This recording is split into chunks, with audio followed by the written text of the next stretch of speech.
संसद के वर्तमान सत्र के दौरान दोनों सदनों के रिकॉर्ड संख्या में लगभग 150 विपक्षी सांसदों का निलंबन होना सरकार व विपक्ष के लिए भी कोई गुड वर्क व अच्छा कीर्तिमान नहीं है। इसके लिए कसूरवार कोई भी हो, किंतु संसदीय इतिहास के लिए ये घटना अति दुखद, दुर्भाग्यपूर्ण व लोगों के विश्वास को आघात पहुंचाने वाला है।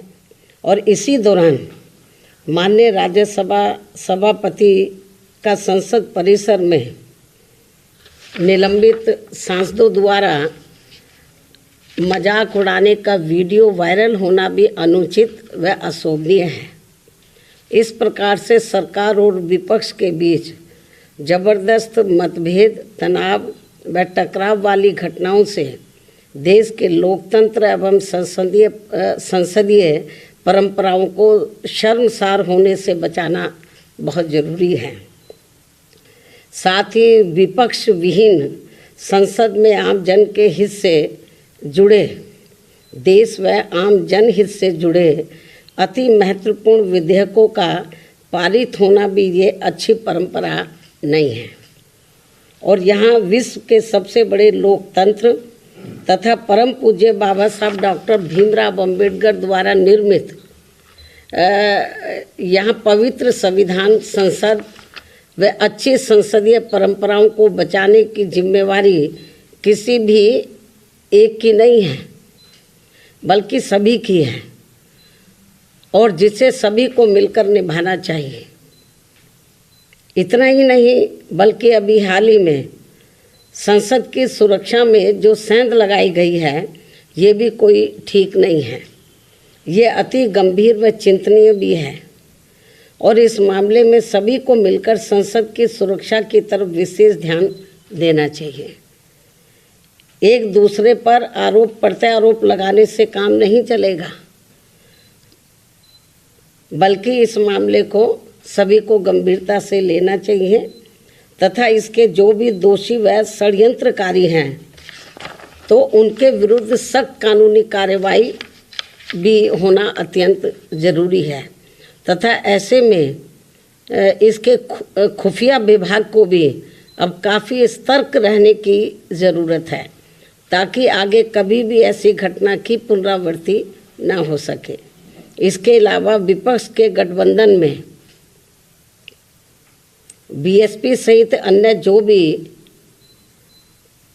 पार्टियां शामिल नहीं हैं, बीएसपी सहित अन्य जो भी विपक्षी पार्टियां शामिल नहीं हैं, तो उनके बारे में किसी को भी बेफजूल कोई भी टीका टिप्पणी करना उचित नहीं है तथा इससे इनको बचना चाहिए। मेरी इनको यही सलाह भी है, क्योंकि भविष्य में देश व जनहित में कब किसको किसी की भी ज़रूरत पड़ जाए, ये कुछ भी कहा नहीं जा सकता है। अर्थात फिर ऐसे लोगों को व पार्टियों को भी काफ़ी शर्मिंदगी उठानी पड़े, ये ठीक नहीं है। और इस मामले में खासकर समाजवादी पार्टी इस बात का जीता जागता उदाहरण भी है। इसके अलावा यहाँ मैं ये भी कहना चाहूँगी कि हमारी पार्टी पूर्ण रूप से धर्मनिरपेक्ष पार्टी है और यहाँ अपने देश में विभिन्न धर्मों को मानने वाले लोग रहते हैं तथा उनके अपने अलग अलग से आस्था के अनेकों स्थल बने हैं, जिन सभी का हमारी पार्टी हमेशा सम्मान करती रही है और आगे भी करती रहेगी। इसी क्रम में यूपी के अयोध्या में नवनिर्मित राम मंदिर का जो अगले महीने उद्घाटन होने के लिए जा रहा है, तो उसका हमारी पार्टी को कोई भी ऐतराज़ नहीं है। और यहाँ अयोध्या में कोर्ट के आदेश पर सरकार द्वारा निर्धारित की गई जमीन पर जब भी मस्जिद का निर्माण होता है, तो तब उसके उद्घाटन का भी हमारी पार्टी कोई ऐतराज़ नहीं करेगी। अर्थात हमारी पार्टी सभी धर्मों के स्थलों का पूरा सम्मान करती है लेकिन पिछले कुछ वर्षों से इसकी आड़ में जो राजनीति की जा रही है, जो घिनौनी राजनीति की जा रही है, ये अति दुखद व चिंतनीय भी है, जो नहीं होना चाहिए, क्योंकि इससे अपना देश कमजोरी होगा, मजबूत नहीं, तथा इससे लोगों में आपस में नफरत पैदा होती है, जो ये कतई भी उचित नहीं है। इस बात का भी सभी को पूरा ध्यान रखना चाहिए। इन्हीं कुछ खास बातों के साथ ही अब मैं अपनी बात यहीं समाप्त करती हूँ। धन्यवाद।